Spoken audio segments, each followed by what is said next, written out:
നമസ്കാരം. ആരോ വിഷനിലേക്ക് സ്വാഗതം.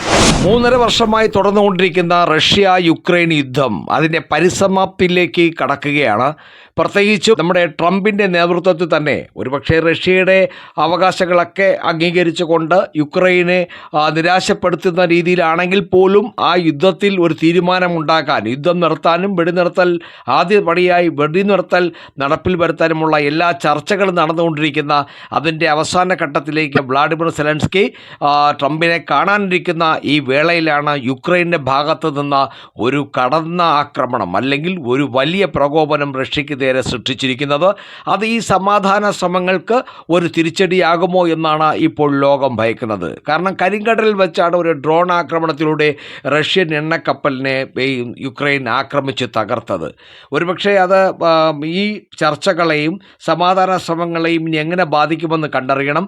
അതുമാത്രമല്ല, ഇതിന് ശക്തമായ ഒരു തിരിച്ചടി ഇപ്പോൾ ഇന്നോ നാളെയോ തന്നെ വളരെ ശക്തമായ തിരിച്ചടി നമ്മുടെ പുടിൻ കൊടുക്കും എന്ന കാര്യത്തിൽ ഒരു സംശയവും ഇല്ല. ഇത് സംഭവിച്ചിരിക്കുന്നത് കരിങ്കടലിൽ റഷ്യൻ രഹസ്യ കപ്പലുകളുടെ കൂട്ടത്തിലുള്ള ഓയിൽ ടാങ്കറിനാണ് ഡ്രോൺ ആക്രമണത്തിൽ തീപിടിച്ചതെന്ന് തുർക്കി അറിയിച്ചു.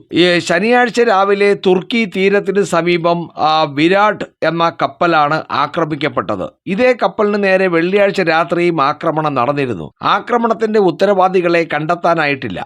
ആക്രമണത്തിന് പിന്നിൽ യുക്രൈനാണെന്ന് അന്താരാഷ്ട്ര വാർത്താ ഏജൻസിയായ AFP റിപ്പോർട്ട് ചെയ്തു. യുക്രൈൻ നാവികസേനയും അവരുടെ സുരക്ഷാ ഏജൻസിയായ SBUവും സംയുക്തമായി നടത്തിയ ആക്രമണമാണെന്നാണ് റിപ്പോർട്ടിൽ പറയുന്നത്. റഷ്യയുമായുള്ള സംഘർഷത്തിൽ നിന്ന് പിന്മാറാനുള്ള സമാധാന കരാറിൽ ഒപ്പുവയ്ക്കാൻ യുക്രൈന് മേൽ US സമ്മർദ്ദം ചെലുത്തുന്നതിനിടെയാണ് AFP റിപ്പോർട്ട് പുറത്തു വന്നത്. ആക്രമണം റഷ്യയുടെ എണ്ണ വ്യാപാരത്തിന് തിരിച്ചടിയാകാനുള്ള സാധ്യതയും അന്താരാഷ്ട്ര മാധ്യമങ്ങൾ ചൂണ്ടിക്കാണിക്കുന്നുണ്ട്. കരിങ്കടലിൽ സ്ഫോടനത്തെ തുടർന്ന് കത്തിയ മറ്റൊരു റഷ്യൻ ടാങ്കറിലും തീ അണയ്ക്കാനുള്ള ശ്രമം തുടരുകയാണെന്നും തുർക്കി അറിയിച്ചു. 274 മീറ്റർ നീളമുള്ള കൈറോസ് എന്ന കപ്പലാണ് കത്തിയത്. കപ്പലിൽ ഉണ്ടായിരുന്ന 25 ജീവനക്കാരെ രക്ഷാപ്രവർത്തകർ സുരക്ഷിതമായി പുറത്തെത്തിച്ചതായി അധികൃതർ അറിയിച്ചു. റഷ്യയുടെ നൊവോറോസിയസ്ക് തുറമുഖം ലക്ഷ്യമിട്ട് സഞ്ചരിച്ച കപ്പലിലാണ് തീപിടിച്ചത്. റഷ്യയുടെ 2022 യുക്രൈൻ അധിനിവേശത്തെ തുടർന്ന് US ഉപരോധമേർപ്പെടുത്തിയ കപ്പലുകൾക്കാണ് ഈ തീപിടിച്ചിരിക്കുന്നത്.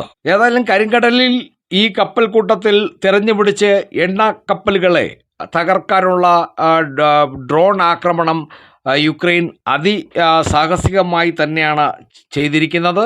അത് കൃത്യതയോടെ ചെയ്യാൻ യുക്രൈന് കഴിഞ്ഞു.